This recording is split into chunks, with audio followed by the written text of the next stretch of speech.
Lord, hopefully you can hear us now and you're back in the room. Yes, Miss van der Westhuizen, I can, and I'm very sorry for that little hiccup, whatever caused it. Not to worry, I'm sure we'll make up time. Right, good morning and welcome to this session of the Scottish COVID-19's Inquiry Substantive Evidential Hearings. Again, can I just repeat that apology? I should say that we tested everything not 10 minutes ago and it seemed to be working fine, so I've got no idea what caused that hiccup. But as Miss van der Westhuizen said, we should be able to catch up time. So this part of the substantive evidential hearings will focus on the impacts of the pandemic on education and certification. Before we begin, I'd like to thank all of those who have shared information with us, whether that has been by means of a witness statement, a roulette statement, a roulette response, attending a round table meeting, providing documentation, or by engaging with Let's Be Heard, the inquiry's public participation project. I want to reassure you all that the inquiry team will consider all of the information in addition to that which we will hear during the course of these oral hearings. All this documentation and information is helping to inform the inquiry's investigations, including into the decisions taken by Scotland's leaders, which we will turn to at a later date. I'm particularly grateful to the more than 10,000 people who have engaged with the inquiry through Let's Be Heard. They have provided us with a wealth of information and kept at the forefront of our minds the real impacts on individuals, both of the pandemic itself and of Scotland's response to it. Let's Be Heard will continue to gather experiences until 29th November of this year, and I would encourage anyone who has not yet participated to check the Let's Be Heard website for details about how to do this. We have shared witness statements and documentary bundles with core participants who have an interest in education and certification and who have been granted leave to appear. These will be published on the inquiry's website, where we will also publish transcripts of our hearings. Any directions or orders, including restriction orders, that I have made or will make in the future will also be published on the inquiry website. If I make any specific restriction orders, I will notify those at the hearing on the day. We may choose to protect third-party information for reasons of confidentiality by redacting statements or stopping the hearing if third parties are named. Finally, may I remind you that the inquiry proceedings are broadcast live on the inquiry's YouTube channel and recorded to be watched later. Video cameras are located at the rear and sides of the hearing room and face those speaking. You should be aware that members of the public attending our hearings may be captured occasionally on wide-angle or room overview camera shots. I'll now hand back to Ms van der Westhuizen, KC, who will provide more details on how we intend to conduct these hearings. Ms van der Westhuizen. Thank you, my Lord. My Lord, I appear today with my learned juniors Mary Ellen Stewart, advocate, and Chris Stephen, advocate, who will be assisting me in presenting evidence at these impact hearings. We are also joined this morning by representatives of some of the core participants who've been granted leave to appear at these hearings. As I mentioned at the preliminary hearing, a total of 19 organisations and groups are currently designated as core participants in relation to the inquiry's terms of reference K, which covers the delivery of education and certification. Of those, 14 have been granted leave to appear at these hearings, and just as a reminder, they are the City of Edinburgh Council, College of Paramedics, Convention of Scottish Local Authorities, Long COVID Kids Scotland, PAMIS, Public Health Scotland, Royal College of Nursing, Scottish COVID Bereaved, Scottish Hazards, Scottish Qualifications Authority, Scottish Trade Unions Congress, the Care Inspectorate, Scottish Women's Rights Organisation, and the Scottish Ministers. Today is the start of the inquiry's public impact hearings for one of its four main investigative portfolios, namely Portfolio 4, which covers its term of reference 2K, which, as I've already said, my Lord, it covers the delivery of education and certification. The hearings will run for approximately 2.5 weeks and will conclude on the 20th of November 2024. We'll be sitting for 3 days this week from Tuesday to Thursday, for 4 days next week from Tuesday to Friday, and for 2.5 days the following week from Monday to Wednesday. In setting the scene for what's to follow at the hearings, I will be repeating some of what I covered at the preliminary hearing, simply as a reminder for the rationale for the approach being taken. In doing so, my Lord, I propose first to make a few observations about the background to the inquiry and its approach to impact evidence generally. Secondly, to address a number of matters relevant to the investigation and gathering of impact evidence relating specifically to the delivery of education and certification.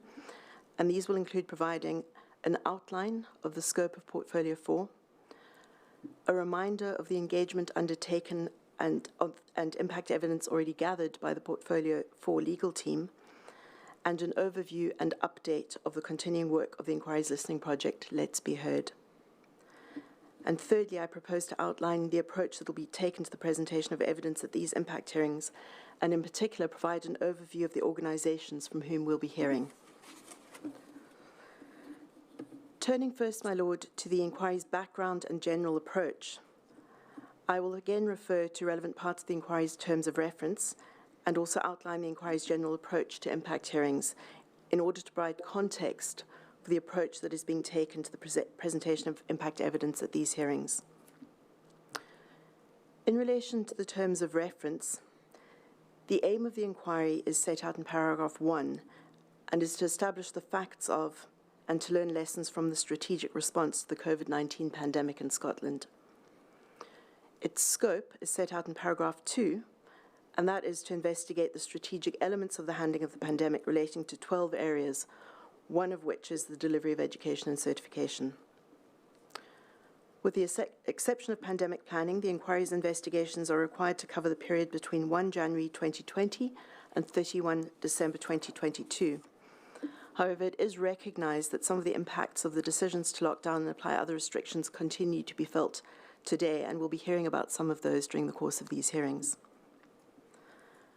Paragraph 5 of the inquiry's terms of reference requires it to demonstrate how a human rights-based approach has contributed to its findings and recommendations. And where your Lordship deems it appropriate and necessary, paragraph 7 requires the inquiry to consider the impacts of the strategic elements of the handling of the pandemic on the exercise of convention rights and any disparities in the strategic elements of the handling of the pandemic, including unequal impacts on people. And again, my Lord, we'll be hearing about disproportionate impacts during the course of these hearings. In terms of the general approach to impact hearings, the inquiry has adopted a thematic approach and is considering evidence about the impacts of the strategic response to the COVID-19 pandemic in Scotland under a number of themes. Impact hearings relating to health and social care ran from October 2023 to June 2024, during which time your Lordship heard oral evidence from numerous individuals and organisations. Starting its investigations by focusing on the impacts of the COVID-19 pandemic and the strategic response is consistent with the commitment to the inquiry taking a person-centred, human rights-based approach. It also enables the inquiry to have a better understanding of the nature and extent of those impacts and where and by whom they were most intensely felt, to allow the ongoing investigations into implementation and decision-making to be focused appropriately.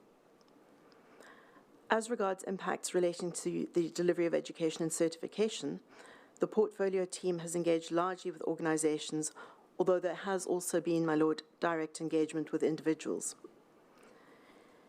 In the time available during the upcoming hearings, we will be hearing oral evidence from organisations rather than from individuals for whom the main vehicle for sharing personal experiences is the inquiry's public participation project, Let's Be Heard. This includes children and young people. The inquiry very much recognises the importance of engaging directly with children and young people, but considers that it would be inappropriate for them to be put under the pressure of appearing at a hearing. Instead, they have been engaging directly with the inquiry through Let's Be Heard, and this has been facilitated by various specialist organisations with which the inquiry has been working. In addition, there has been direct engagement with the Portfolio 4 legal team, including through a roundtable discussion with the children and young people that was facilitated by the Children and Young People's Commission of Scotland and A Place in Childhood, and also through outreach at youth work centres, which led to a number of witness statements being taken.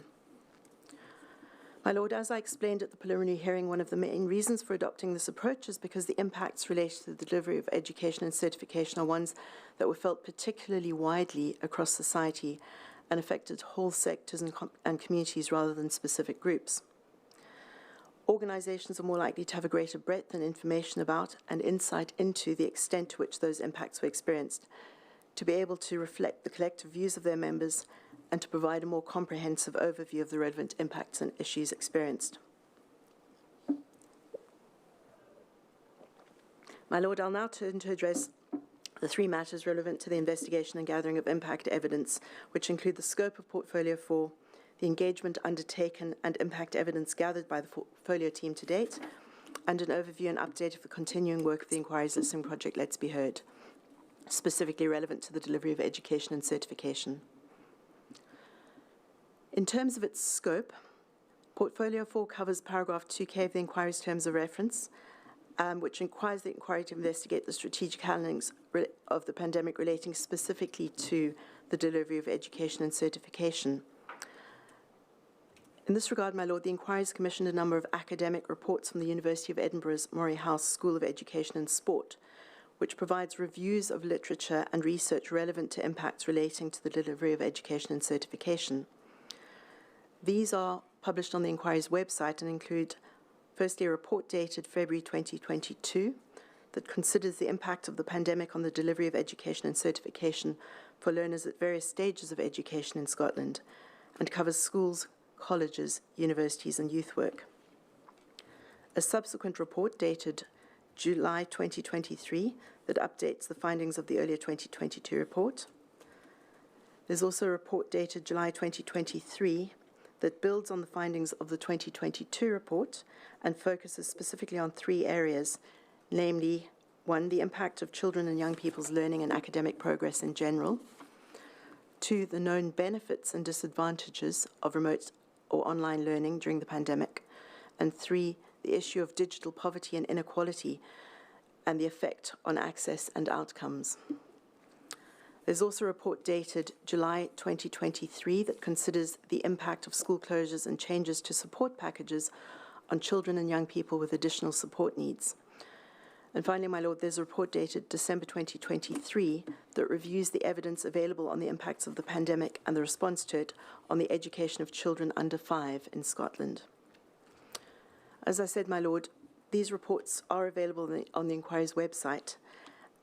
Importantly, they provide useful background information and context for the understanding of some of the impact evidence that we'll be hearing over the next few weeks, and they've helped to inform the scope of what is being investigated in relation to the delivery of education and certification.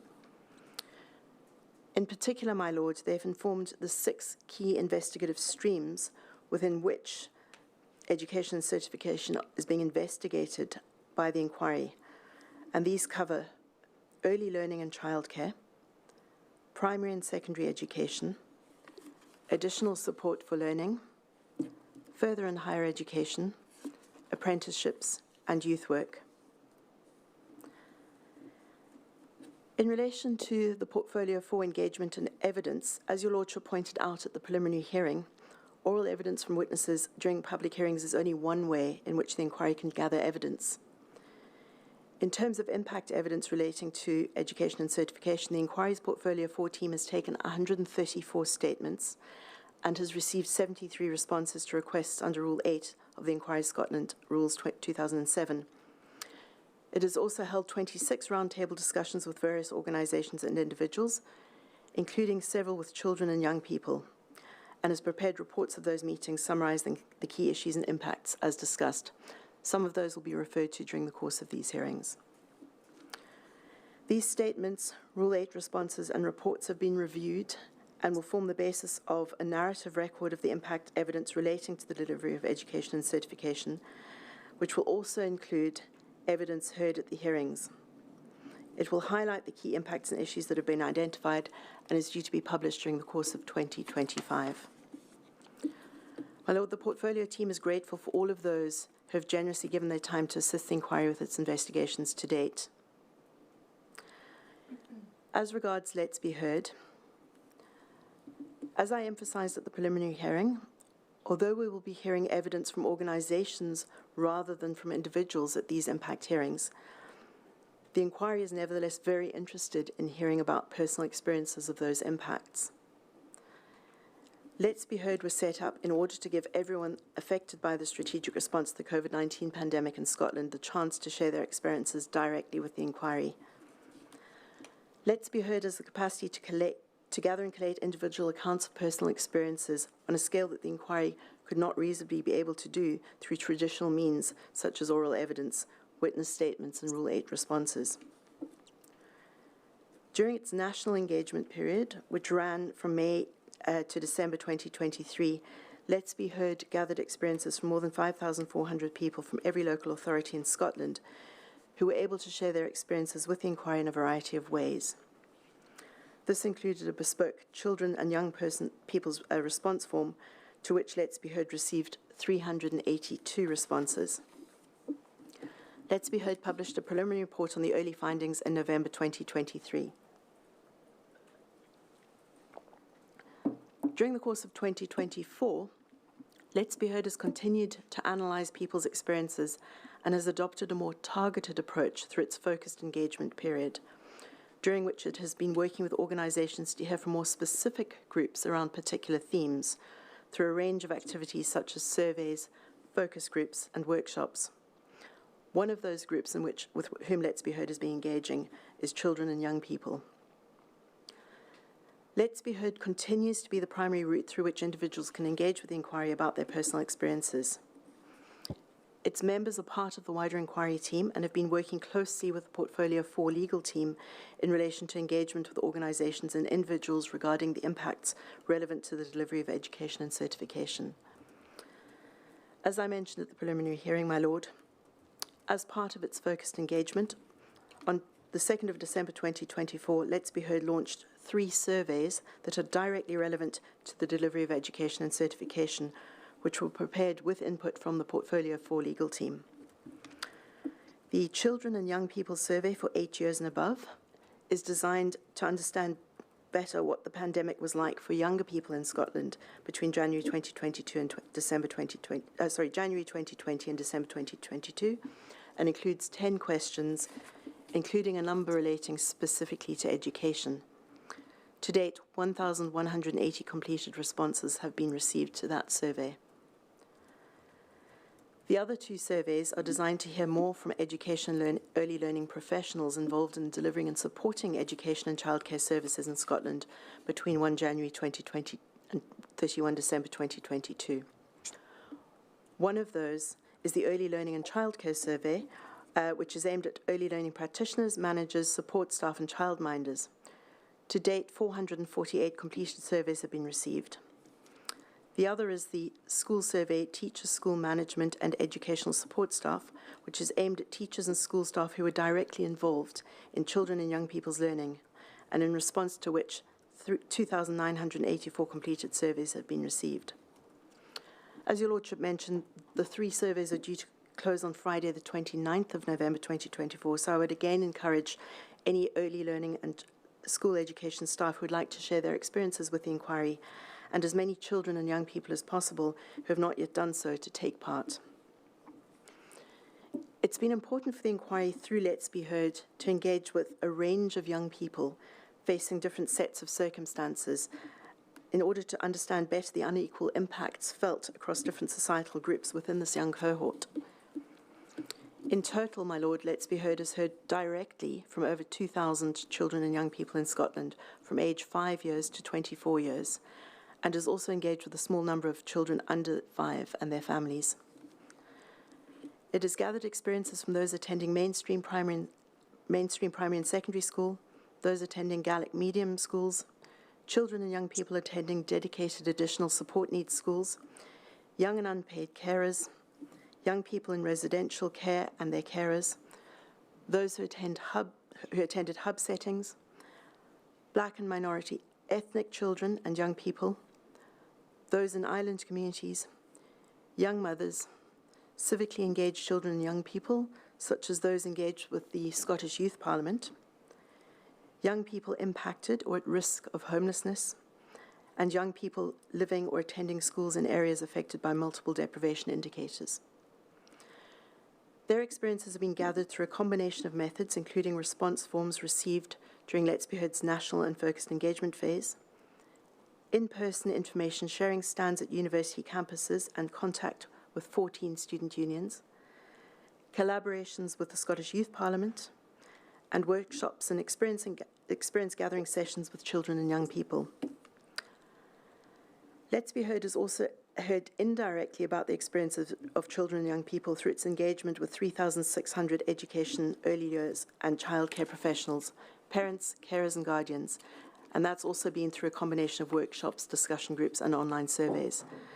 And they have spoken about the impacts of the pandemic on children and young people they support. Let's Be Heard, my Lord, will be publishing in due course a series of reports based on key findings which will support the inquiry's ongoing investigations and inform its reports and recommendations. My Lord, I will now outline the approach being taken to the presentation of evidence at these impact hearings and will provide an overview of the organisations from whom we will be hearing. In terms of the presentation of evidence itself, between us, Ms. Stewart, Mr. Stephen and I will be leading a variety of witnesses who have been selected with a view to ensuring that these hearings cover evidence on a range of key impacts and issues. There will be a combination of single witnesses and panel sessions of between 2 and 5 witnesses. The various hearing slots are scheduled to last between 45 minutes and 2 hours.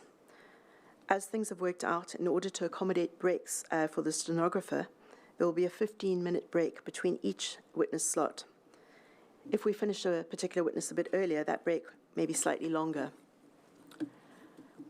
Witnesses will be laid on the basis of witness statements, Rule 8 responses, and/or roundtable reports, which have already been disclosed to core participants. Witness statements will be published on the inquiry's website on the morning on the day on which a witness is due to give evidence, and any other documents referred to at the hearing will be published later that day. In the relatively short time available, witnesses will not be able to speak to everything covered in their witness statements or Rule 8 responses, so their oral evidence will focus on issues of particular relevance to each witness or those they represent, with a view to avoiding repetition. My Lord, the hearings will highlight and provide an overview of some of the key issues and impacts experienced by children and young people, parents, carers, adult learners, workers and organisations involved in the delivery of education and certification as a consequence of decisions to lock down and impose other restrictions across all sectors covered by the 6 investigative streams that I have mentioned earlier. The majority of the impact evidence held by the inquiry in relation to education and certification in the form of witness statements, Rule 8 responses and roundtable reports cannot be covered at the hearings, will be reflected in the narrative report that I mentioned earlier that's due to be published next year. In terms, my Lord, of the order of witnesses and the evidence we propose to lead, we'll be leading witnesses who will speak to issues and impacts relevant to various ages and stages in line with the 6 investigative streams. So we'll be starting with early learning and childcare, followed by primary and secondary education, then additional support needs, further and higher education, apprenticeships and youth work in that order. However, in order to accommodate witness availability, we will need to interpose a panel of former National Union of Student Presidents between the early learning and childcare and the primary and secondary education witnesses, rather than call them with the further higher education witnesses. We'll be hearing from a number of primary and secondary education and further and higher education worker union representatives together, and that will be over a 2-day period after hearing from the other witnesses for further and higher education. In terms of the evidence itself, my Lord, this will cover some of the main issues and impacts that have been raised in relation to each and across all of the 6 investigative streams. These include, for example, impacts on the development of preschool children under the age of 5, experiences of remote teaching and learning and remote youth work, issues related to digital inclusion, access to hub schools and settings operating over national lockdowns, impacts on learning, development and attainment of learners of all ages and stages, referrals and access to services, challenges related to guidance and its implementation, impacts on physical and mental health and well-being, impacts on personal and societal and social development and behaviour, disproportionate impacts and exacerbation of existing inequalities, impacts on transitions such as between different ages, education stages or into employment, and financial impacts. In terms of witnesses themselves, my Lord, in relation to early learning and childcare, we'll be calling 4 witnesses. The first will be from Play Scotland, which is an organisation that promotes and develops play in Scotland. Its work is underpinned by the United Nations Conventions on the Right of the Child, and its aim is to make children's right to play a reality. We'll also be hearing from Early Years Scotland, which is a specialist Scottish charity supporting children from pre-birth to the age of 5. It was formerly known as Scottish Preschool Play Association. It is both a membership and service delivery organisation and has over 800 members from private, voluntary and independent early years settings. Further, in relation to early learning and childcare, my Lord, we'll be hearing evidence from a panel of Early Years Scotland members who work in the sector as practitioners. And finally, in relation to early learning and childcare, we'll be hearing from the Scottish Childminding Association, which is a charity and membership organisation supporting childminders in Scotland, and approximately 82% of childminders in Scotland are members. My Lord, I would emphasise that we have obtained Rule 8 responses and witness statements from a number of other organisations involved in relation to early learning and childcare, which, again, as I mentioned, will be factored in. But those are ones that highlight some of the key issues that have been expressed across the board. In relation to primary and secondary education, we'll be calling witnesses from School Leaders Scotland, which is a trade union for those involved in leadership roles in Scotland's schools.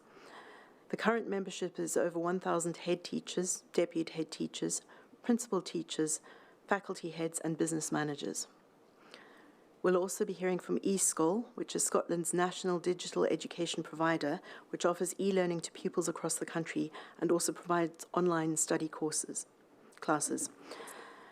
We'll further be hearing from Connect, which is a Scottish charity and membership organisation that was previously known as the Scottish Parent and Teacher Council. Its purpose is to advance parental and family engagement in their children's education, and it does this through promoting home and school partnerships. And finally, in relation to primary and secondary education, we'll be hearing from A Place in Childhood, which is a Scottish community interest company whose aim is to improve the lives and situations of children and young people through advocating for them and helping them advocate for themselves. It aims to assist children and young people in making the changes they want to see in communities. My Lord, I'll come on to address the unions. There are a few additional witnesses relevant to primary and secondary education, but I'll cover them in relation to the unions. As regards witnesses relevant to additional support for learning, we will be calling a panel made up of Linking Education Disability Scotland, or LEAD Scotland, which is a national charity that supports disabled parents and carers to overcome barriers in accessing education. And they'll be joined by the Association for Real Change, or ARC Scotland, which is a charity that advances knowledge, practice and policy in health and social care for the benefit of people with learning disabilities or other support needs. Further, in relation to additional supports for learning, we'll be hearing from Carers Trust Scotland, which is a charity that works to transform the lives of unpaid carers and which partners with a network of local care organisations to ensure that unpaid carers in Scotland have access to support, advice and resources to enable them to live fulfilled lives. We'll also be hearing, my Lord, from the Royal College of Speech and Language Therapy, which is the professional body for speech and language therapists in the UK. Speech and language therapy being the aim of which is to better the lives of people with communication and swallowing needs.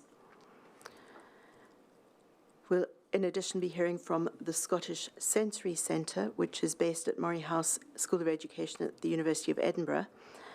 It organises and delivers professional learning events and courses for teachers, professionals and parents involved in the lives of children who are deaf, have visual impairment or a combination of both. And finally, in relation to additional support needs, we'll be hearing from PAMIS, or Promoting a More Inclusive Society. And this is a charity and the only organisation in Scotland solely supporting children, young people and adults with profound learning and multiple disabilities and their families to lead a healthy valued and inclusive lives.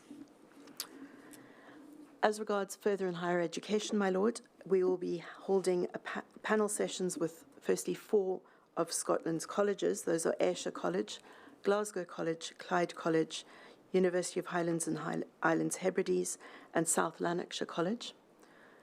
We'll be holding a panel with 3 universities, University of Glasgow, Glasgow School of Art, and Aberdeen University. And we'll also be having a panel session with 3 former presidents of the National Union of Students who were in post throughout the period covered by the inquiry's terms of reference. My Lord, the National Union of Students Scotland is a department within the legal organisation of the National Union of Students of the United Kingdom. It's a membership-based organisation made up of students and associations and representing post-16-year-old students who are in further and higher education, as well as in apprenticeships. In relation to workers involved in early learning and childcare, primary and secondary education and further and higher education, we'll be hearing from a range of unions, my Lord. Firstly, we'll be hearing from Unite Scotland, which represents 152,000 working people in Scotland across a range of industries, including local government. Their membership within the education sector includes professional support and professional services staff, technicians, cleaners, and all staff working within facilities. We'll be hearing from Unison Scotland, which is Scotland's biggest public service trade union, representing workers delivering public and related services across Scotland. It has approximately 162,000 members working across all of Scotland's public services and education sectors, including cleaners working in academic buildings and residences, IT and security staff, and a range of other professional roles supporting teaching and learning. We'll also be hearing, my Lord, from the National Union of, and my Lord, I apologise, I've forgotten the full name. It's NASUWT, and I understand it in the title is the Women's Teaching Union. It's a teaching union affiliated with both the TUC and STUC. Its members are teachers and head teachers working in early years settings, schools, and further and higher education institutions. We'll also be hearing from the Educational Institute of Scotland, which is the country's largest teaching trade union, which has over 65,000 members, mainly teachers, college and university lecturers, and associated professionals such as chartered librarians, educational psychologists, and academic-related staff. We'll also be hearing from the Secondary Teachers Association, which is the only specialist union for secondary teachers. It has approximately 6,000 members, with around 150 to 200 in advisory roles in local authorities and approximately 700 working in independent schools. And finally, in relation to unions, my Lord, we'll be hearing from the University and College Union Scotland, which is a federation of Scotland-based branches and local associations of the UK-wide University and College Union. It has around 1,000 members during, 9,000 members during the pandemic, and it is the largest trade union in the higher education sector in Scotland, and it covers academic staff, academic support staff, and professional support staff in universities and higher education institutions in Scotland. In relation to apprentices, my Lord, we'll be hearing from evidence about impacts on apprentices during the college and panel session, but later in the hearings we'll also be hearing from Skills Development Scotland, which is the National Skills Agency for Scotland, which offered grants and ran programmes to support apprentices who had been furloughed or had suspended their apprenticeships due to restriction measures. We also will hear from Glasgow Caledonian University, which offers graduate apprenticeship training. We'll be hearing from Helm Training, which is a charity and grassroots organisation that for over 40 years has been supporting young people aged 15 to 25 in Dundee, Tayside, and Tayside to gain education and employment. And we'll be hearing from the Scottish Apprenticeship Advisory Board, which is an independent industry-led body that was established to ensure that industry play a leading role in developing apprenticeships in Scotland. And it aims to ensure that apprenticeships are demand-led, fit for purpose, and future-orientated. Finally, my Lord, in relation to youth work, we'll be hearing from 3 witnesses. Firstly, we'll be hearing, 3 witness sessions. We'll be hearing from YouthLink Scotland, which is Scotland's national agency for youth work. It's a membership organisation with membership including voluntary and statutory youth work organisations and intermediaries, including every local authority. Excuse me. We'll be hearing a witness from St Paul's Youth Forum, which is a youth centre based in Glasgow. Its aim is to help young people aged 0 to 25 by improving their life conditions, and it works with over 750 people in Provanmill. And its goal is to deal with many of the issues that children and young people face by providing programs that focus on exercise, eating, education, and empowerment. And for our final witness slot, my Lord, will be a panel of YouthLink Scotland members who are youth work practitioners engaged in the delivery of youth work across Scotland. My Lord, I have 1 minute left. I seem to have made up the 8 minutes that we lost, so I won't go into detail. I was going to touch on 3 procedural matters, but I won't go over time. I will just flag them for the benefit of the call participants. It was simply to remind them that although there's no specific restriction order in relation to any of the witnesses being called, there is a general restriction order that continues to apply. As I've already mentioned, the witness statements for each witness will be put up on the website on the day the witness is giving evidence, with any documents referred to during the course of the hearings being put up later that day. So those are not to be published by call participants until the inquiry has published those formally. I'd remind the call participants about the Rule 9 procedure and the guidance that your Lordship has provided in relation to that, which is again on the inquiry's website. And finally, I'd remind everyone that your Lordship has issued a direction in relation to closing statements for this set of hearings, in terms of which call participants will be, with leave to appear, may, if they so wish, submit a written closing statement to the inquiry by no later than 12 noon on the 29th of January 2025, and that's to be no longer than 2,500 words. And in that regard, they should have regard to the terms of the appendix to that direction. My Lord, I've made it. That is all I have to say at this stage, and unless your Lordship has anything further. Yep. Thank you very much indeed, and you've done very well, given that you lost about 5 or 10 minutes due to the technical hitch at the beginning. So we'll take a break now, ladies and gentlemen, and we'll come back at 11 o'clock. And again, we're going to hear from Ms. van der Westhuizen, this time leading a witness. So 11 o'clock. Thank you very much. Thank you, my Lord.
Now, good morning, Miss Anne de Westhuizen.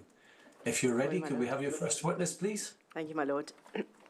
My lord, the first witness we have is Lady Marguerite Hunter-Blair from Play Scotland.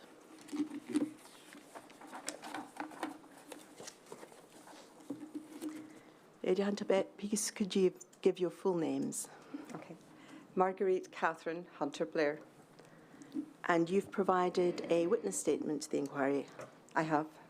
And just for your lordship's benefit, that is SCI WT 0279 000001. Lady Hunter-Blair, you are the current Chief Executive of Play Scotland, is that correct? Yes, And you've held that role since 2006. I have. And immediately prior to that, you were the Chief Executive of Playboard Northern Ireland for 4 years. Yes. Could I ask you to please provide just a brief description of Play Scotland, including its core aims, objectives in promoting children's rights to play in Scotland? So Play Scotland was formed in 1998, almost 26 years ago, to make the child's right to play a reality in Scotland. And it had 4 main themes that it was focusing on at that stage. It was a champion of children's play, and we campaigned for policy change, and we developed a range of resources and toolkits for a wide range of parents and practitioners and professionals to support children's play experiences and opportunities. We commissioned and promote research on the benefits of children's play and how it relates to their development and optimal health and well-being. And we're very interested in workforce development, the professional workplace, people, the various professions who actually work with children and young people, and actually professionals who don't work with children and young people, but whose strategic decision-making impacts on children's play opportunities. I meant to add at the beginning that you've been called specifically as effectively a scene-setting witness for early learning and childcare, which we recognise as fundamentally a play-based pedagogy. So we'll be hearing all about play from you. What is the size and composition of Play Scotland's membership, please? The membership of Play Scotland, we have about just over 3,000 members at the moment that we send out regular newsletters to. And that's drawn from a wide range of backgrounds, people and organisations, politicians, both in Scotland and beyond Scotland. We have a significant Facebook, I think 30,000 following on there, so a huge social media reach. Our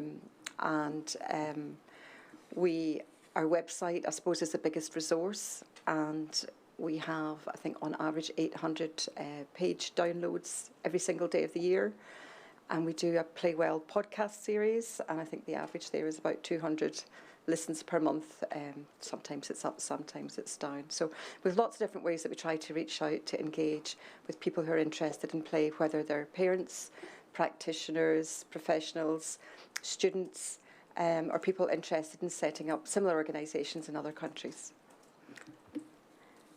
You've already touched on, in paragraph 11 of your statement, you set out a number of ways in which Play Scotland realises its aims. One of those is by promoting research on the benefits of play and the essential contribution of play to improve children's outcomes. Could you please expand a bit upon that? What role does Play Scotland undertake in promoting research on the benefits of play and its contribution to improving children's outcomes? Well, the key thing about research is that we can't formulate a proper argument without it. It's quite one thing to be a parent and maybe think intuitively that you actually know about play and the benefits. But in order to change policy and compete for resources, we have to know what we're talking about. So it's not taken lightly. So one of the things that we've done in Play Scotland over the years is we've commissioned our own research, but we've also been very keen to bring together literature reviews, and so that we see a wide range of opinions. We brought together a literature review in 2012 called The Power of Play, And we've just completed another one which underpins the revision of the play strategy, which is a literature review about what children's voices say about play. So I think it's just so important, and we need to pay attention to what's happening. So I'm just thinking I'll pick one just out of thin air, the 2017 Millennium cohort is being followed, and they were able to say that I think by the time children were age 7, they were spending half their day sitting down. Well, what's that to do with play? That's got everything to do with play. It's got everything to do with what people might think school ready means as well. So it's things like that. We need to have a big picture about what's happening out there in the research world, and we need to discern what it means to children's play opportunities. Thank you. Sorry, I just remembered the correct name of that. It was the Millennium Gateshead Millennium Gateshead study, and it's about to report again, I think. I'm going to go on to ask you to explain the key ways in which play is essential for development. But before I do so, you mentioned the play strategy. Please could you just elaborate a little about what that is and what Play Scotland's involvement is in that? Yes. In 2007, Play Scotland set up a play commission, and the findings were launched in the Scottish Parliament in 2008. And one of the things that we were calling for on behalf of the sector and children and young people was a strategic approach to play in Scotland. And in 2013, we were successful in realising that ambition.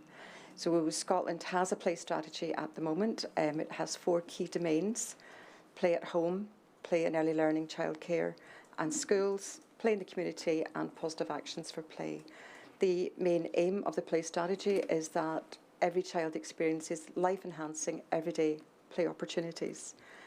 And that play strategy has now been under review, subsequent to pre-COVID and COVID, and it's with our Minister at the moment, and we're hoping that the refresh of that will be launched either at the end of this year or early in the new year.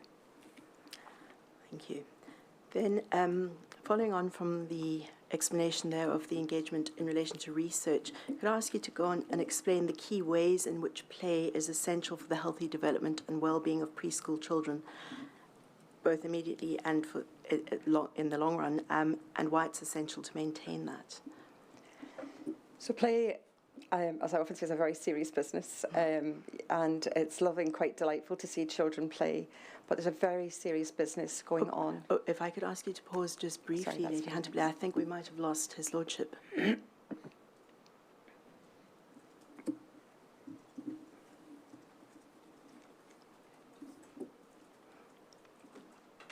My Lord, we thought we'd lost you for a minute there, so... Well, I lost you. I don't know who lost who, but... we lost each other. You were just going...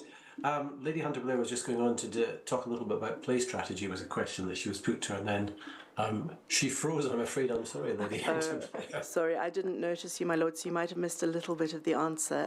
It is in the transcript. I did miss a little bit, yeah. So if you could ask it again, I'd be grateful. Okay, thank you. if you wouldn't mind, Lady Hunter-Blair.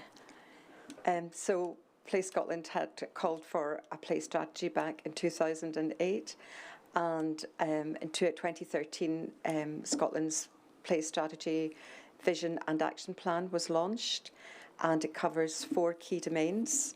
It's founded in the child's right to play. It's informed by General Comment 17 on Article 31, and the 4 domains are play at home, play in early learning, childcare and school, play in the community, and positive actions for play.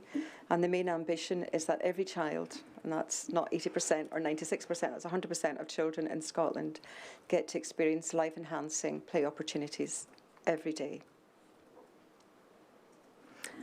And Lady Hunter-Blair, I then moved on to ask you to please explain the key ways in which, based on the evidence base that you described and your engagement and involvement in research, just explain from what you know, the key ways in which play is essential for the healthy development and well-being of preschool children, both immediately and in the long term, and why it's essential to maintain. Okay, thank you. Sorry, I might just go back to my previous question. I think you might have missed me saying, my Lord, that the play strategy has been refreshed, and we are hoping that it's with our Minister at the moment, and we're hoping that it will be launched at the end of this year or beginning of next year. And it's completely founded and based on children's voices. So why is play important? There's a very simple acronym that we use, and And just to focus people, like when I get asked a question like that, and so I'll give the simple answer and then I'll unpick it a wee bit if that's okay. Please. But we think about SPICE when we think about why play is important for children and young people's development. And SPICE, the acronym stands for social. Their social interactions, their physical development, their physical literacy, their intellectual as in cognitive brain development, creativity and curiosity is C, and E for emotional development. So all these things crucially happen during children's play opportunities and play experiences. And they then support children to develop resilience, self-regulation, managing themselves, managing all the different emotions that can be quite overwhelming. Their social skills, taking turns, sharing, things that are very difficult even when you're an adult. And a lot of this early learning, all this foundation for learning happens through play and all the different types of play that children engage in. Thank you. I might add to that, if that's okay. Yes, just please. That the early educators, and I'm thinking Malaguzzi, the Reggio Emilia approach, Freebel, Montessori, a lot of people have heard of some of these early educators, and they were very keen to point out the importance of play, and not just play, but the environment, and the fact that there's general agreement that there's 3 educators of children, and one is the adults around them, other children, and the environment. So obviously during COVID, children lost 2 of these great pillars of their learning when they lost access to their environment and other children. Thank you very much. You mention specifically in paragraph 27 the importance of play in their daily lives and healthy development as becoming increasingly accepted in recent years, and you refer to the ever-growing body of evidence. You mentioned the most important sensitive period of their brain development is defined by the United Nations as being 0 to 8 years. I think we'll probably be coming on to hear more about that from other witnesses as well, but do you have any additional comments to make in relation to that? Just that. Well, I think it's interesting, and I'm not wanting to go down a rabbit hole here, but there is a big campaign in Scotland to raise the age of children going to school. And in other countries in the world, we see that children go to school a bit later, and there's a real focus on this play-based learning, for want of a better expression, the pedagogy of play, in these early years where children learn through play. And children, when you look at the Reggio Emilia approach, what they talk about is children are born competent, they're competent beings. When you look at the natural posture a child has until the age of 8, the physical literacy that comes very naturally with them. So this early years stage is so important because children are naturally curious. And the whole purpose of play-based learning at this early stage is about fostering that curiosity and trying to encourage it and provide opportunities to expand that knowledge. And that's in the environment, but it's in the world around them. And it's how they make sense of the world around them and how they fit into that world. So it's incredibly important. And the brain is developing at a rapid rate of knots. It never stops developing the brain. But at that stage, as my father once said about his grandchildren, you can almost feel the brain working. You can almost hear it ticking. And even just being on a nature walk and stopping, where the child looks right down to find an invisible bug to our eye and watches it for such a long time, and so many make-believe things that they do and provocations that stimulate language. And obviously language is really important in children's development. It stimulates the imagination. It stimulates creativity. These are essential for their own personal development. But it's also very important for us in terms of what employment opportunities these children will have and the life chances that they will experience. You explain in paragraph 26, or you describe, I think, that there are 5 fundamental types of human play. You say these are commonly referred to as physical play, play with objects, symbolic play, pretense or socio-dramatic play, and games with rules, and that each supports a range of cognitive and emotional developments, and a good balance of play experiences regarded as a healthy diet for children. I'll come on when we're discussing impacts to ask you to sort of draw on those to explain the impacts with reference to the loss of play or the absence of play or deficiencies of play at the time.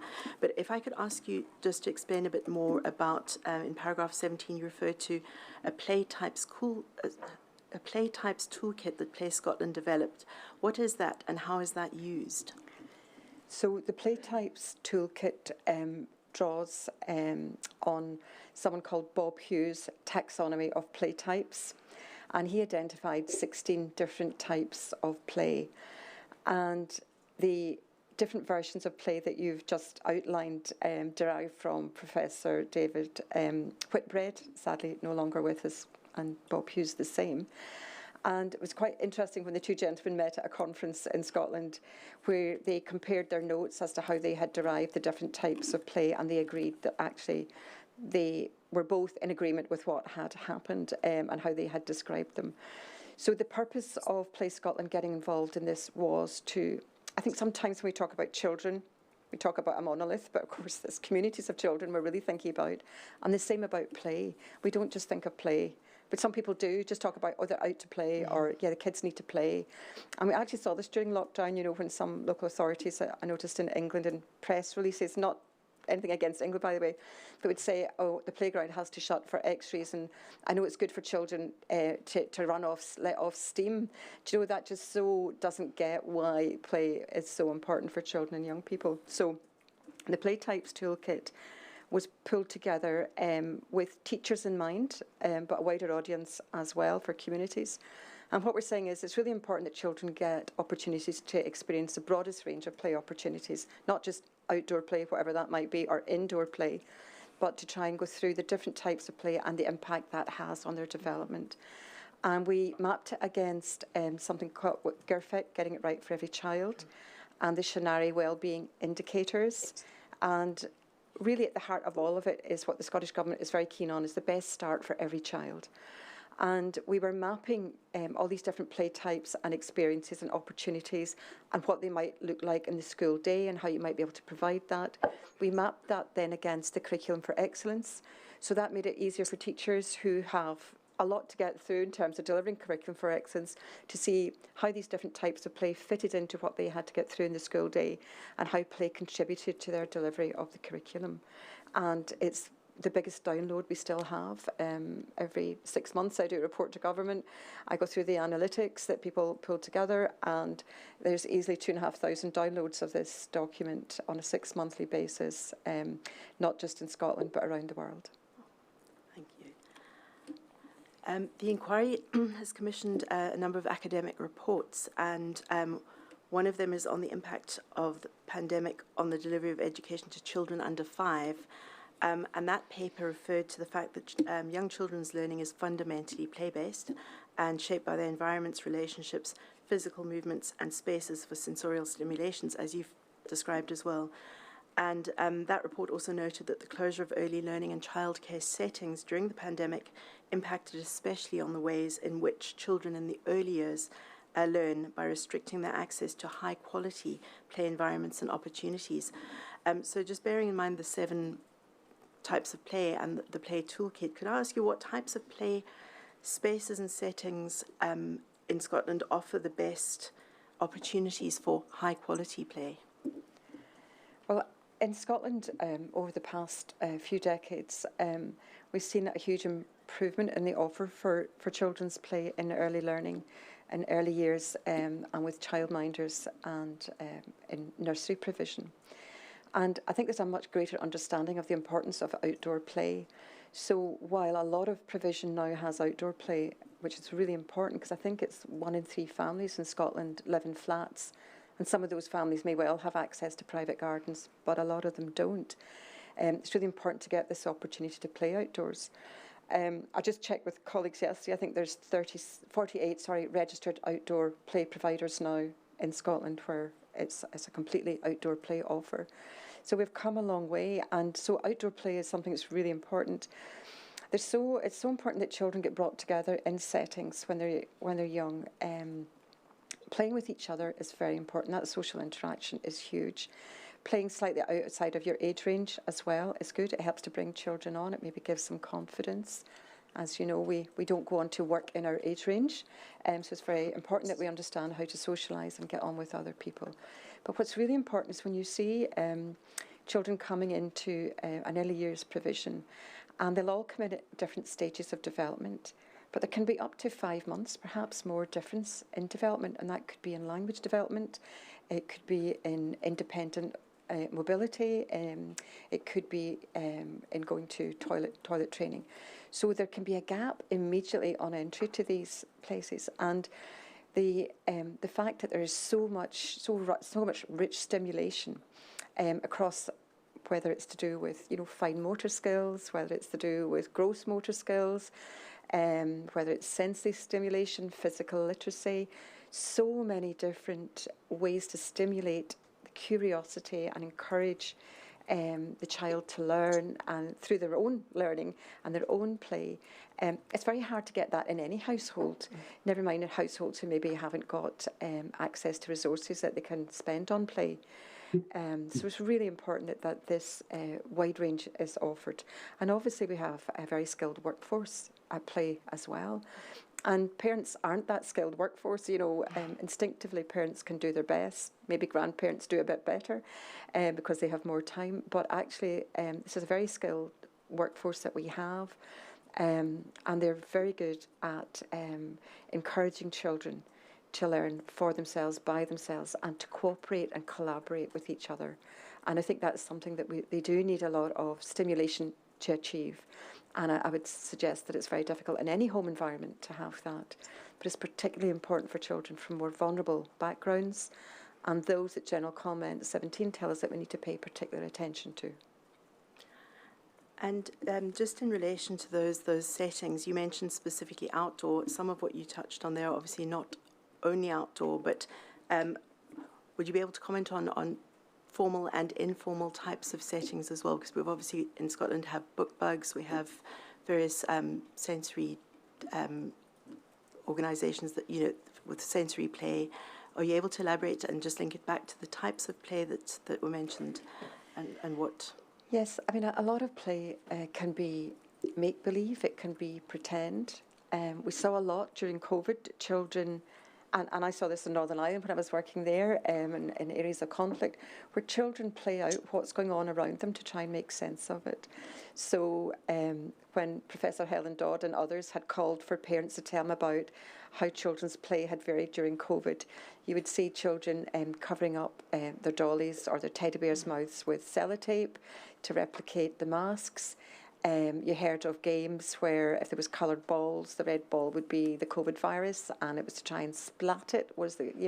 So children are playing to make sense of the environment around them, and they realise more than adults always realise that what's going on, and they play out what's happening, and even things like they understood some of the rules that were being applied. They would invite 10 teddies to their birthday party and then say, I'm sorry, 2 of you can't come because there's only 6 allowed now.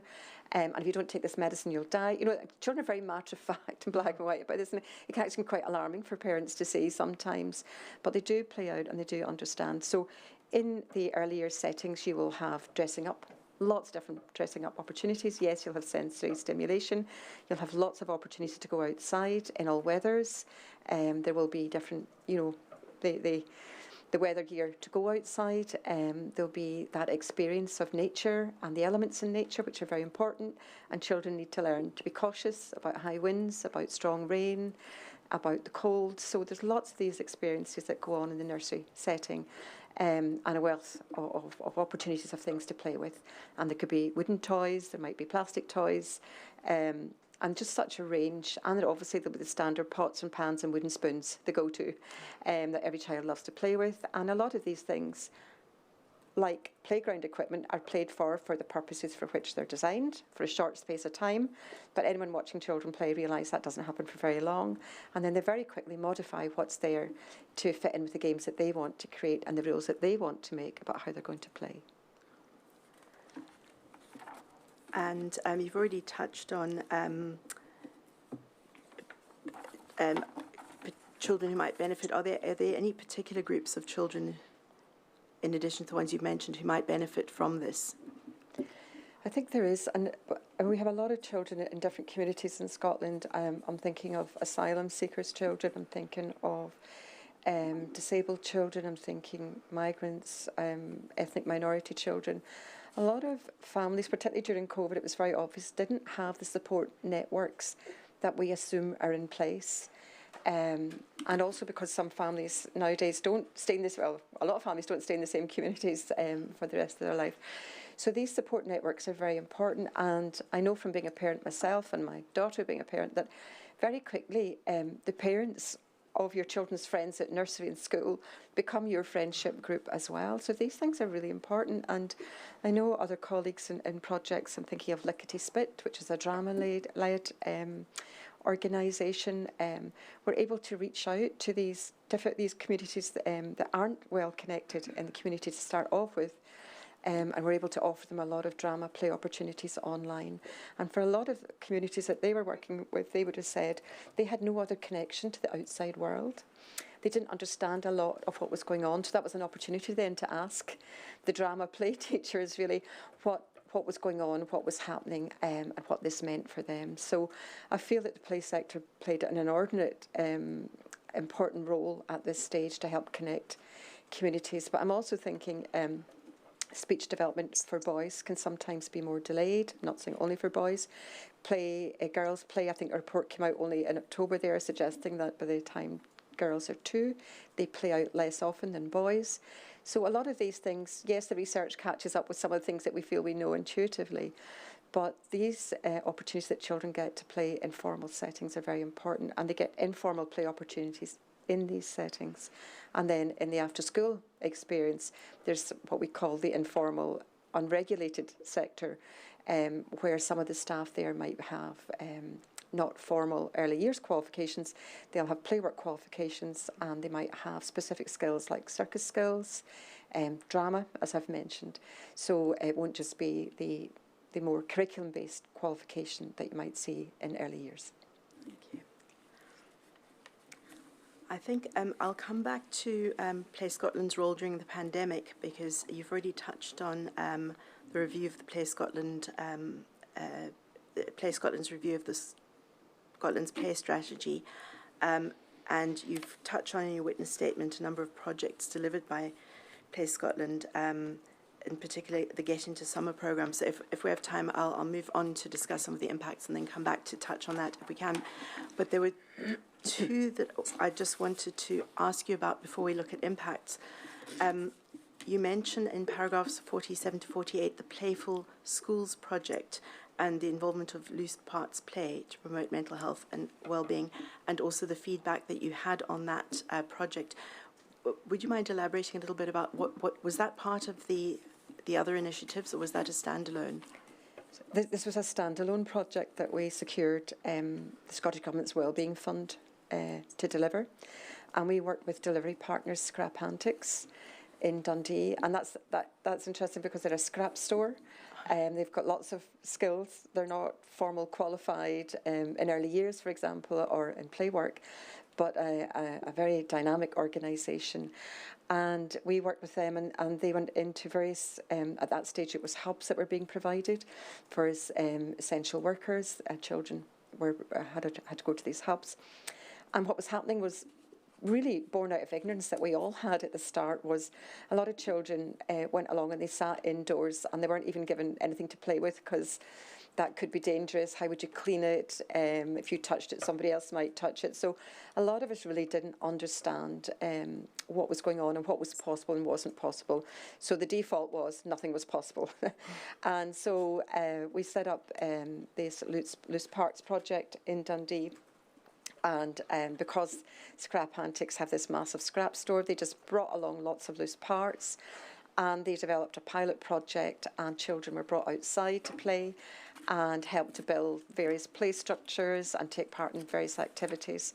And the one quote that I think will stay with me for the rest of my life was that came out of the evaluation of this is one child had said, "Play gives you a sense of freedom when you have none." And to my mind, in all my career, I'd never heard a child talk about their freedom at all or their loss of it. I don't think it was something that had ever, maybe any consultations we'd done with them and others had done, they'd never mentioned that. And it was just such a heart-wrenching comment to make. And the amazing imagination and things that were done. And obviously with loose parts play, a lot of it is scrapped, so some of it can be scrapped, it doesn't need to be reused. But there was lots of different models created and lots of fantastic learning that came out of that allowed loose parts play to be enjoyed, not just in Scotland, but around the world after that. And you mentioned that there was an evaluation report and 100% of survey participants said the children who attended the sessions felt better in terms of better sleep, appetite and well-being. And were encouraged to get out more and benefited from the opportunity to play outside, and over 90% of respondents said loose parts play helps children to learn and negotiate with others. Do you do evaluations of all the projects you do? We do. We build it in at the start to most of them. And a lot of our projects are based on public funding. Occasionally we draw down funding from other organisations, but you can't take public funding lightly, in my view. I've always thought about it sometimes when I'm championing children's play. Okay, I'm competing for money here. I'm probably up against hip replacements, knee replacements, essential things that make quality of life difference to people in the community. So I'm not saying that I compete with money in that same cohort, but you're always thinking, what? And I think that's why the research and evidence base is so important. And we evaluate everything we do. And some things are fantastic, and some things we know very early on are just not working. And that gives you a chance to start to modify. And I think the biggest disappointment I have, and this isn't just confined to projects that we did during COVID, is when you put a lot of money into a pilot and an evaluation and you know it works, the fact it doesn't then get scaled up across the country can be very disappointing.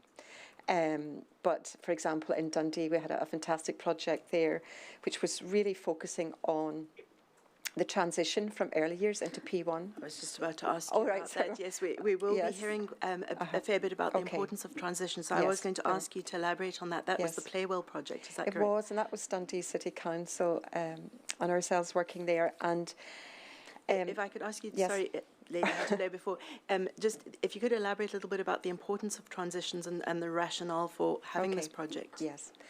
I'm just going to go back to the point I wanted to make, because I might forget it when I go on to this, is that this particular project was carried out across 9 primary schools in Dundee, and it was so successful and independently evaluated by a PhD student they had working with them that they then rolled out to all the primary schools in Dundee. So it's sad sometimes when that can't be scaled up and rolled out further. So this project was really about to support a lot of transitions in school between early years into primary school, and then from primary school into big school, as I call it. These are really important, and children, if you're not in the school system, you probably don't realise, but children don't just finish on, day X and go into the big school on day Y or going to the next school. There's a lot of preparation done by the professionals around the children and by the families, and there's various things that they go through. So they're going through a transition process, even if they don't realise it themselves, and that reduces the anxiety and helps them settle in the new environment. And we were very aware that a lot of early years children hadn't gone through that transition and ended up in P1. And then they hadn't even had a proper P1 and they were suddenly in P2. And that was very difficult. And it was very difficult also for the professionals around them. So we were really keen. And we came up with these cards that looked at different aspects of children's development and well-being and different play. And we had a resource bag that went with it. And we had a teddy with a wee red heart. And we had some meditation that children could do, and they could lie down and put the red heart, well, this is one of the teachers came up with this idea, over the beating heart of the child to help them to calm down when they felt overwhelmed by emotions. And so this was, the whole purpose of this was to try and engage parents and families in children's learning at home. And when teachers were then doing online learning with children in the home, they knew that they had these toys around them, these provocations around them, that they could play with, and it just was such a good experience. And I think it really helped parents feel. Parents were feeling very overwhelmed, and a lot of people were learning how to work from home that had never worked from home. They were probably struggling with internet connections, the stress of joining a meeting and being kicked out of it. There was so much going on. It's so easy to forget how stressful it was, particularly if you lived in a rural area like myself. And these things were very challenging. And then so and children are at home maybe with their parents thinking, oh, this is lovely, we're all together. But no, parents are trying to work. So everything was very difficult. And then there was obviously, you know, an expectation that parents would get involved in children's education.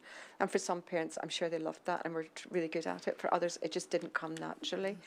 But they recognised the benefit of this for children. And we, alongside other packs and things that we had managed to get out to children at school and into families and into homes, I think this really helped make a difference and make a difference to everybody. We were obviously very interested in the impact on the child, but I think it had a very positive impact on the families and the professions working with the families.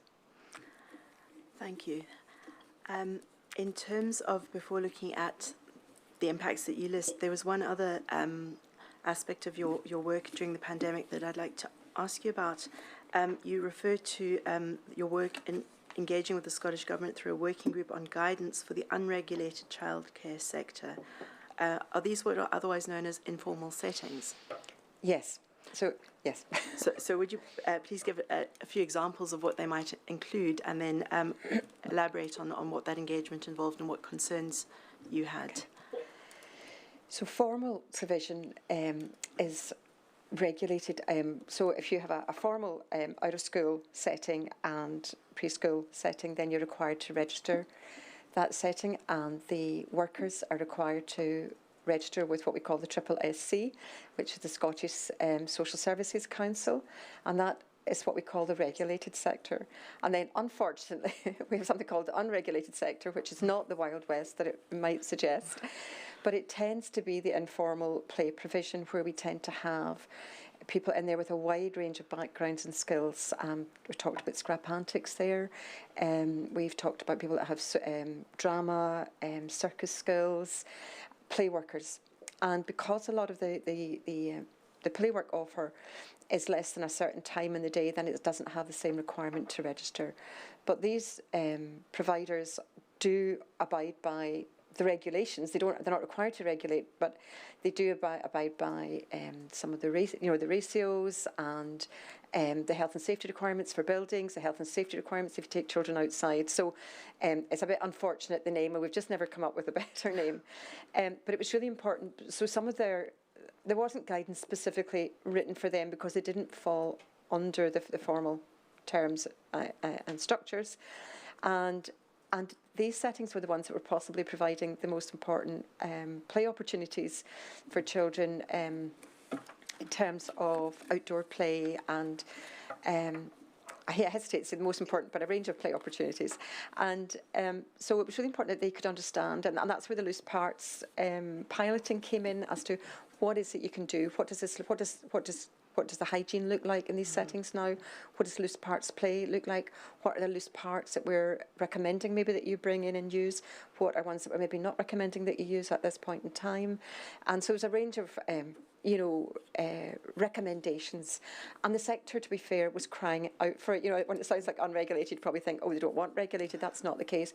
People wanted to know what was working, what could they do, what they couldn't. Nobody wanted to do the wrong thing, but everybody wanted to do the best by children, and people working with children, young people, could see the distress, the anxiety, the impact that not being allowed to play was having on children, and it was impacting then their schoolwork, it was impacting on family relations at home. So this was something that people wanted to get right, and it was really important that Play Scotland then got involved and helped to write these regulations for the sector.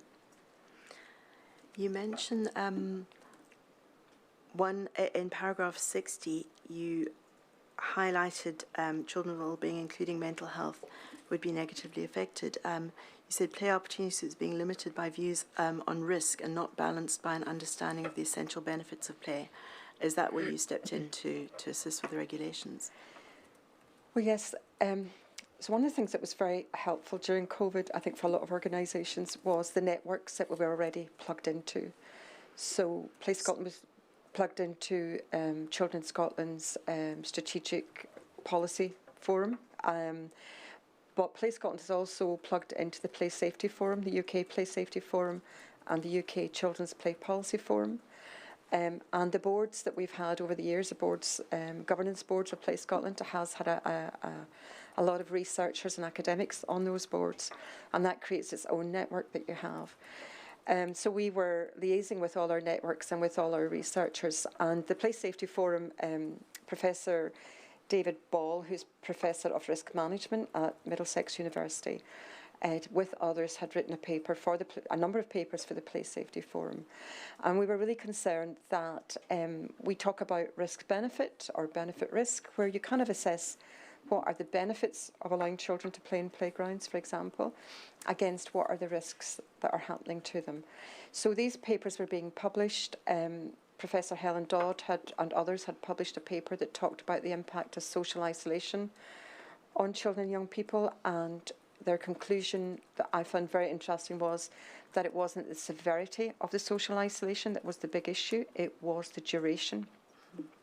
So we were feeding this research and evidence back up through the networks we had and through the government networks that we had to get to the people who were making these strategic decisions. And we were concerned that particularly the families that we talked about, I said 1 in 3 families living in flats, a lot of families, particularly in poorer areas, didn't have access either to a garden or a quality green space. And we felt that that should have been a read-across priority, that people maybe in flats would have direct access to that. But the other thing I think that motivated a lot of our energy at one stage, particularly got me very worked up and exercised, was the media relentlessly going on about how important it was to reopen the pubs. And my view was that there wasn't a right to go to the pub, but there was a child's right to play. And by not exercising that right for children and young people, it was having a significant impact on them. So we made our case and we managed to put forward the evidence that we had at the time. It was well received in government, and one of our officials, I thought, very astutely came back and said, this is very interesting. Are there other papers out there we should know about? Is there a one space for all these to sit, where everybody was doing different bits of research? And of course there wasn't.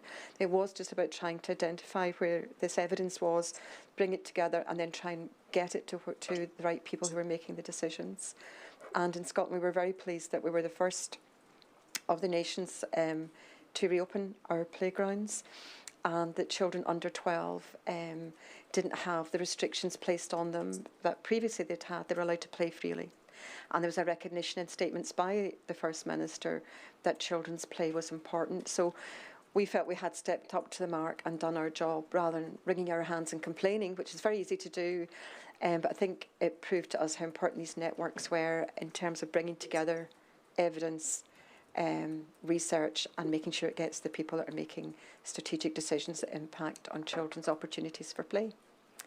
Thank you. The other thing that we will be hearing more about during the inquiry is about a concern about a lack of children's voices being heard. And you mentioned specifically that you, in this context, were concerned by the lack, Play Scotland was concerned by the lack of children's voices and visibility in the crisis. Would you care to elaborate a little on that, please?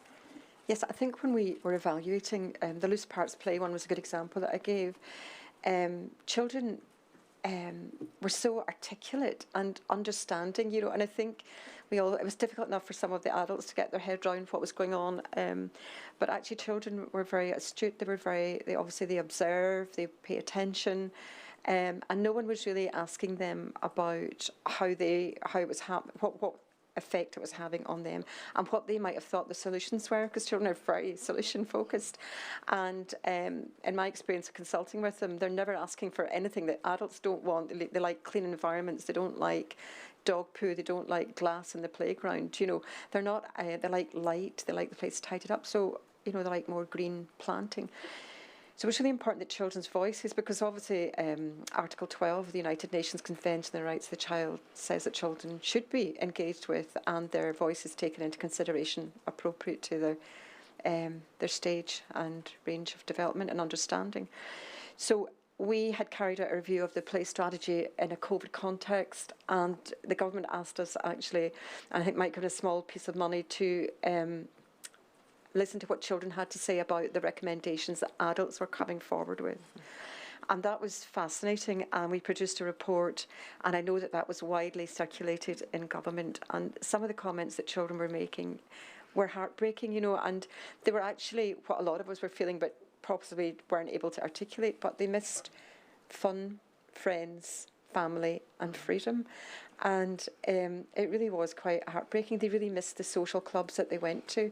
They missed going out to play football or hang about as they liked to do before. And this produced a huge stress and anxiety in them. There was a lot of gratitude from children. Thank you for what you're doing. Thank you for keeping us safe. You know, it really was very rewarding and heartwarming to hear how they were observing what was going on and what they thought about it. But they really wanted their schools reopened, and they really wanted their clubs reopened, and they really wanted to be able to go and visit their friends again. Mm-hmm. And they really missed their family. And I think that was fantastic, but it also made us realise that for children didn't have big families or wider connected families, that it was really important that we tried to get the social networks reopened for them, and where possible provide them. And if that was by outside, then we had to provide them outside. Thank you for that. I think we'll try and have a look at some of the impacts that you discuss in your statement. Just before we do that, I understand that Play Scotland didn't undertake any specific surveys in relation to impacts or understanding the impacts on children. How did you ascertain what these impacts were? And was this through engagement with your members, through feedback on your projects, combination of those, or something else completely? So there's a range of opportunities that we have to engage with the sector. So we convened something called the Play Counsel in Scotland, which is the play sector. And we had convened meetings of the Play Council. Things got a bit easier to convene meetings online in a way. And we had a Play Council strategy group, and we were consulting with them on the review of the play strategy. We were consulting with them on a manifesto that we were putting together for the upcoming elections at that time. I think that might have been 2021. We, a lot of the projects that we had run out of getting into summer, we rolled out with a wide range of stakeholders, including Early Years Scotland with their Stay and Play project in Glasgow and Dumfries.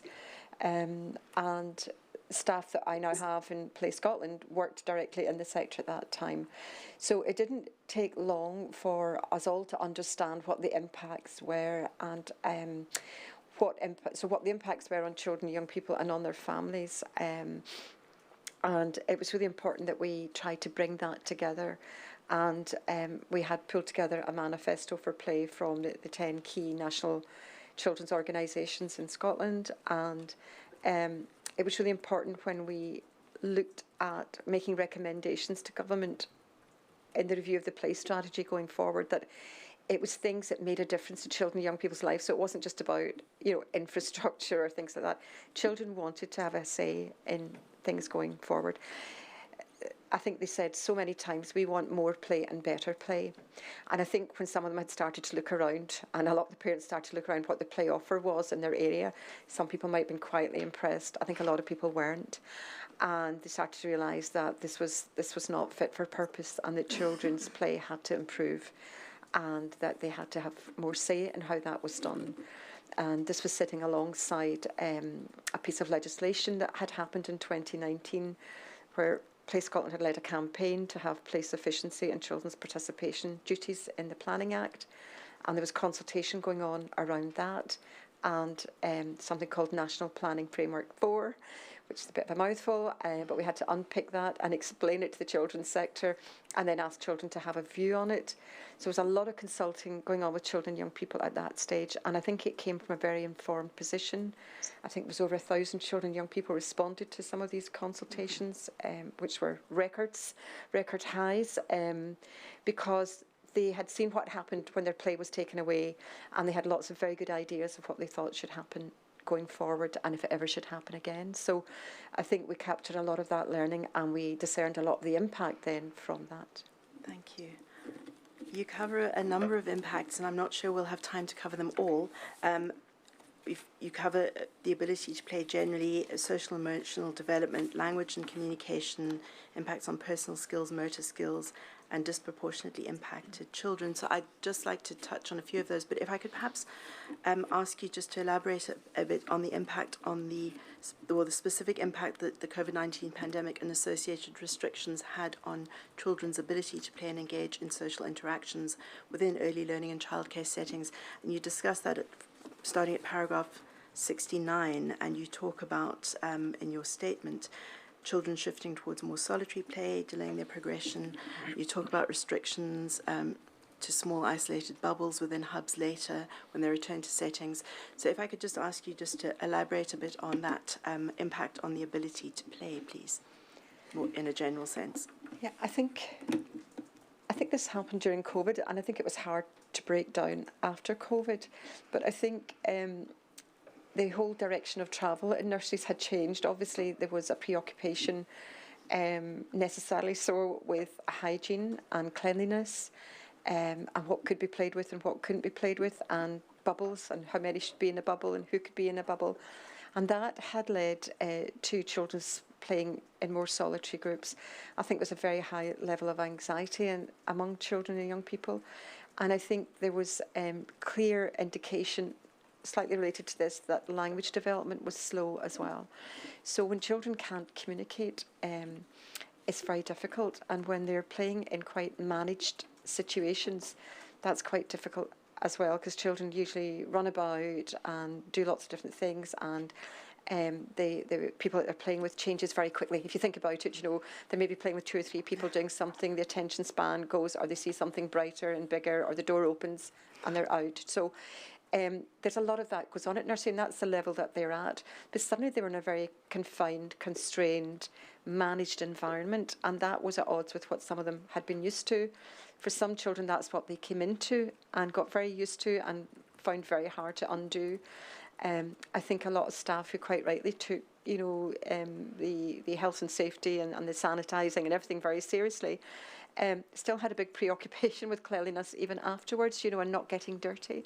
So these are things that children need to do without even thinking about it: getting dirty, getting wet, playing with something and passing it on to somebody else, and all the things that children do with play. So I think there was lots of different things happened, and I think it did have an impact, particularly on children who knew something different. And then for the children that came in and this is what they knew, it was very hard to undo that after the event was over.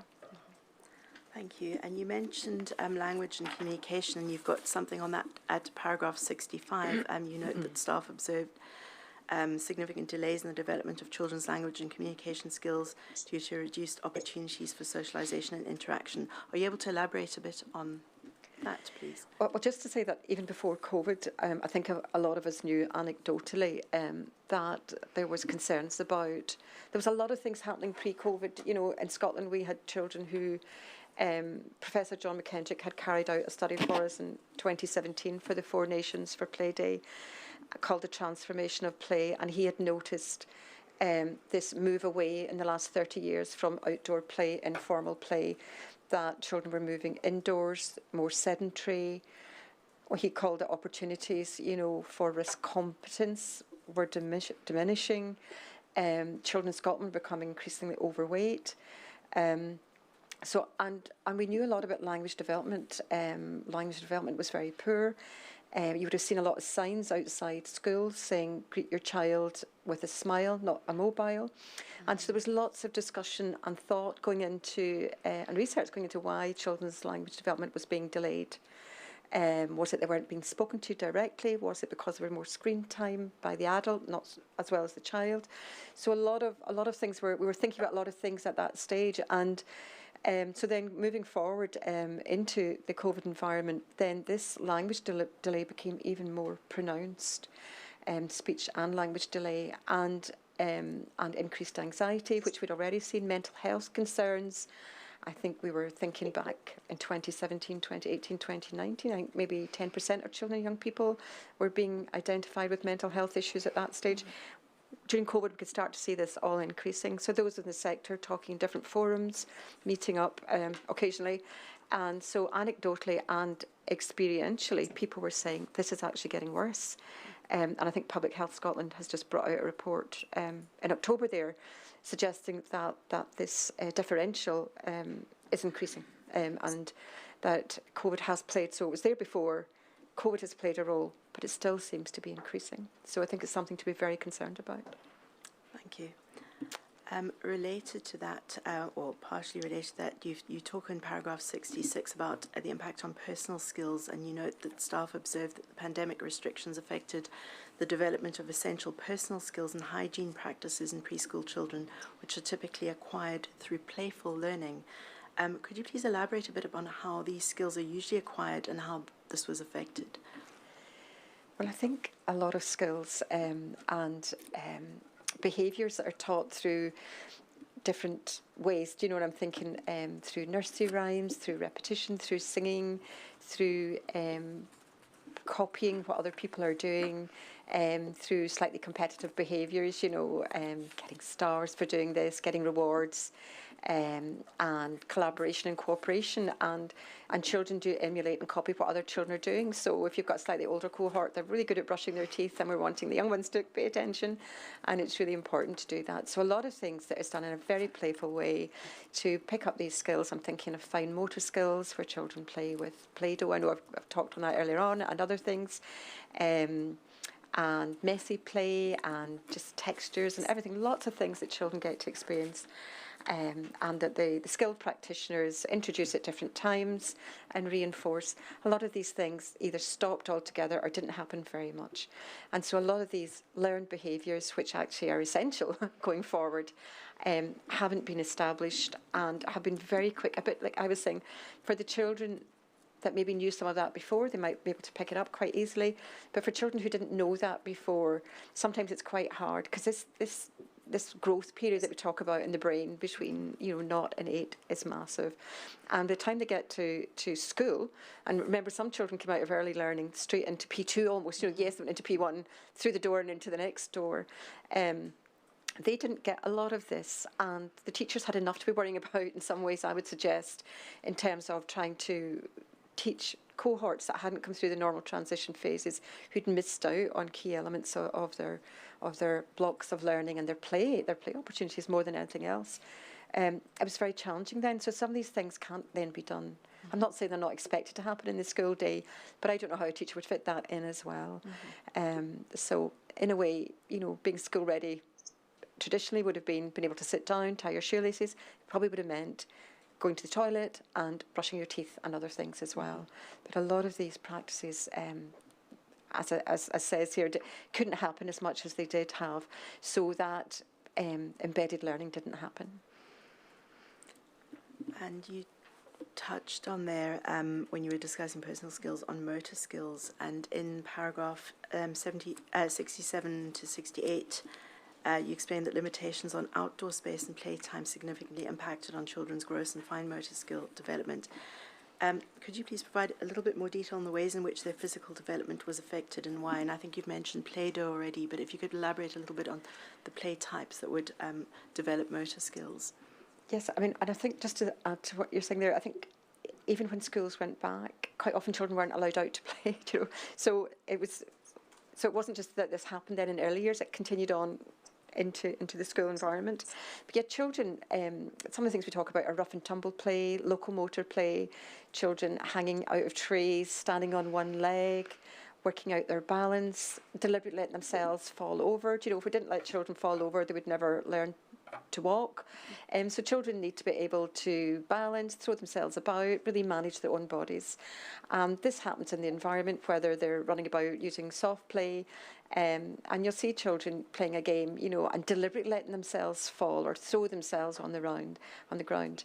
And so all these things that happen in a very playful environment, and I mentioned earlier, children have a very natural posture, they've got very good physical literacy, but it's really important that they get a chance to develop that, to upper body strength, big muscle groups, and I was just thinking, even this year at the Paris Olympics, there's not an elite athlete who gets there that didn't start just by playing, in the street, playing in the nursery, playing in the home. So all these fine-honed skills in terms of physical literacy, hand-eye coordination, ball skills, everything starts in these ways of children playing and just engaging with the world around them. And that's why this exposure to the outdoor environment is really important. And it didn't happen, as much as it could have. And I think where it could, and I think now that we have these outdoor provisions in Scotland, it's fantastic to see. So we have really good practice, and I think a lot of learning has happened. And I know this might not happen the same way around, but I think it's really important that we hang on to the evidence and the evaluations that we have, and we build on that going forward, not just in a pandemic, but just for children's development generally. Thank you. And just on impacts, you also note in your statement in a couple of places the disproportionate impact and restrictions on children from marginalised and disadvantaged groups was a key concern. And you mentioned that the Public Health Scotland in their COVID-19 early years resilience and impact survey showed that infection control measures, including those to restrict outdoor play opportunities, disproportionately affected children from marginalised and disadvantaged groups. You've already touched on this to a certain extent, but how and why did factors such as poverty, lack of digital access, and limited access to outdoor space contribute to those disparities? I mean, it contributes enormously. If you think, just to pick one area in Scotland out, if you think of Govan Hill, in 1 square mile, I think there's over 57 languages spoken. It's home to 2 Roma communities living side by side. Migrant families, asylum-seeking families, ethnic minority groups, a wide range of everybody. It's the communities that reflect all of us in Scotland. Very intense living in that area, very high levels of poverty and deprivation. So it's really hard to talk about disadvantaged communities as a monolith. There's no such thing. We really need to unpick the communities that build Scotland and the composition of what Scotland is. And we have all these communities. And when we think of the communities that are most disproportionately affected, this is them.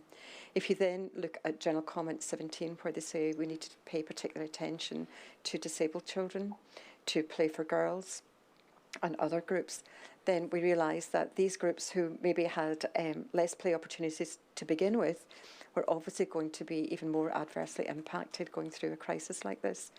So it was really important that loads of us in the sector tried to do what we could, whether that was providing play online or outdoor play opportunities.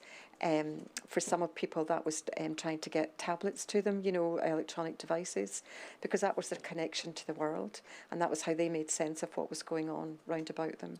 And there was such deep social isolation for families, never mind children and young people. And I think sometimes that's what we forget, it was the families and the communities were so massively impacted. And the fact that people could be so isolated in maybe an overcrowded flat in Govan Hill, so much more different from maybe an experience somebody else might have with a private garden or in a less well-off area but with access to quality green spaces on their doorstep. So there was just such a wide variety. There was also a great, with very poor attitude in the public realm to children being out playing and communities being out playing. And I hope he doesn't mind it, but I'll use the example of my current chair of Play Scotland, who took his daughter with her skateboard to an empty car park, great place for the skateboard, and got chased. There was nobody in the car park, it was empty, so why not let children in there to play, a great play space. So I think there was a lack of smart thinking about where children could go and play, and it's spaces that we should have brought into use straight away. I'm thinking of cul-de-sacs, I'm thinking of pavements. There was pop-up cycling lanes everywhere. Millions were spent on pop-up cycling lanes. I'm not complaining about that. I'm complaining that millions didn't get spent on pop-up play where it really needed to be. And I think if there was some learning, I would like to see that as some learning. There was great response from the government in the summer of play, don't get me wrong, and it was fantastic to see that, a great response. But there's others whose lobbying skills I think we need to learn from. You mentioned there the summer of play. That was something we had to skip over earlier to get onto impact. So perhaps we can just go back and have a quick discussion about that. Firstly, just the review of Scotland's play strategy. That was one of the things you undertook during the pandemic. What was the reason behind them, Play Scotland, conducting a review of that strategy at the time?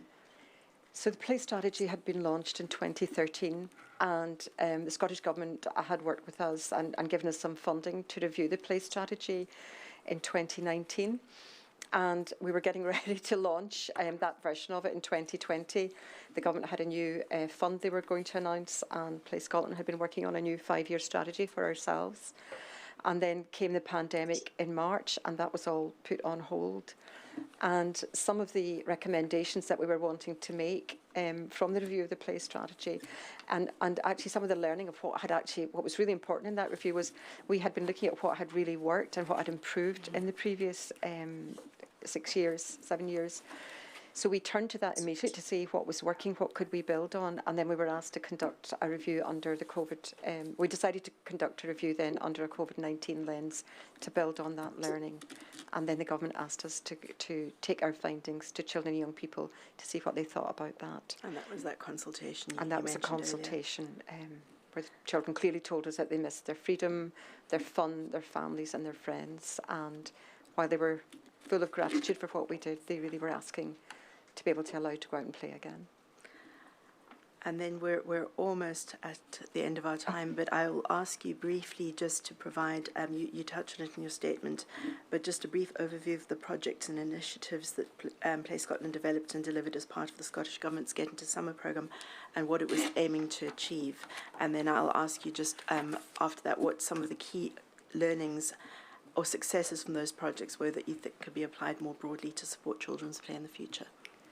Okay, so the Get Into Summer project, what we tried to do was create new things, pilot new things, use it as an opportunity for innovation, and we spread it across all the domains of the play strategy. So we had some projects where we support families, and we had the Play Well Outdoors packs, and we worked with Save the Children and the Beano and others on those, and rolled them out with families and into schools as well. I think we had 80,000 distributed through schools and 40,000 distributed through other partners, Home Start and others. So that was families. Then we looked at early learning and childcare, and we worked with Early Years Scotland on Stay and Play in Glasgow, and that had a food offer as well. We had an intergenerational storytelling project with early years and out of schools, working with old people, senior citizens in homes, and that was storytelling to try and reduce the isolation of older people in the community as much as and increase their health and well-being as much as children and young people's, and that was a great success.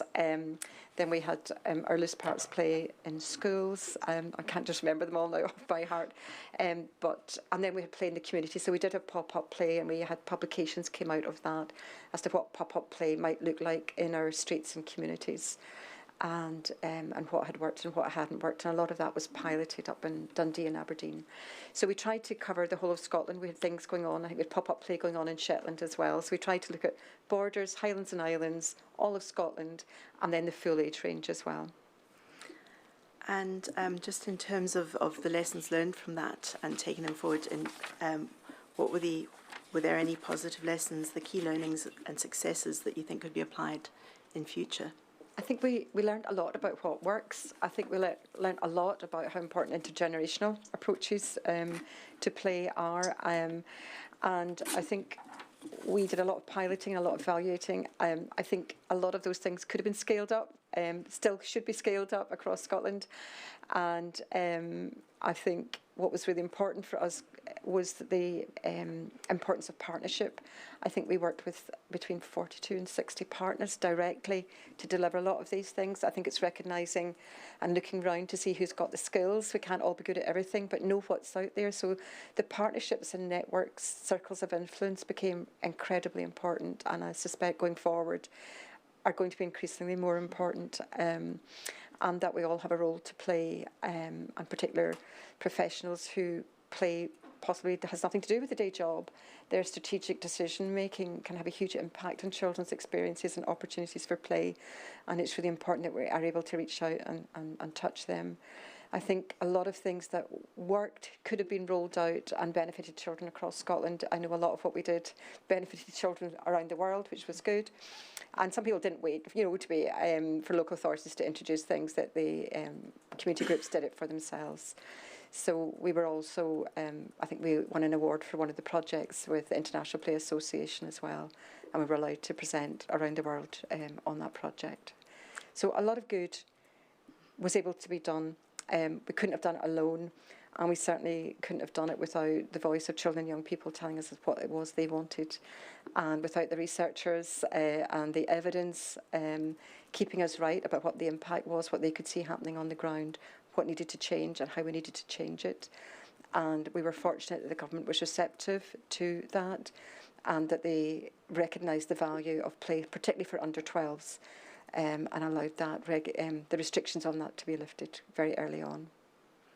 Thank you. And then before we leave, just based on your experience of the pandemic, are there any, you've touched on a few already in your evidence, but any other key lessons that your Play Scotland thinks should be applied to ensure children's play is prioritised in recovery efforts and in any future crisis response? Yes, I think hopefully there's a greater learning that children's play isn't just about running around to let steam off, that there's an incredible impact on their emotional well-being, their mental health, their physical literacy and abilities to do things, their social skills, and in a way that we do understand that social isolation really important to understand this early phase of children's development. The 0 to 8 is incredibly important, and we really do need to pay particular attention to that and the play opportunities that they can have. Then we need to look at the 8 to 12-year-olds. That's a huge part of their life where they're about to transition then after that into secondary schools. And I didn't talk about the transitioning into secondary schools, but Falkirk Council and Learning Through Landscapes had worked with us. Every secondary school in Falkirk except one, including the additional support needs school, worked with us because there was a recognition there that the P7 children then moved into S1 and into S2, and that actually children's play should extend into secondary school. It can't just stop in P7. And so there's a greater recognition of that in Scotland. So a lot of that learning has now been brought forward into the new play strategy that I talked about earlier. And this is only a draft, so don't quote me on it, but at the moment the primary drivers in the new play strategy look like parents, practitioners and place. And we're really pleased about that, because those are the 3 key areas where we can make a big difference to children's opportunities, and where we've actually gained a lot of learning and insight over the pandemic through a lot of the projects that were piloted. Lady Hunter-Blair, thank you very much. I have no further questions for you, unless your Lordship does. That's the end. No, I've got no questions, and again, I extend my thanks as well, Lady Hunter-Blair. Thank you very much. Very grateful. Thank you. Right, we will now break for lunch, and we will come back at 1:30.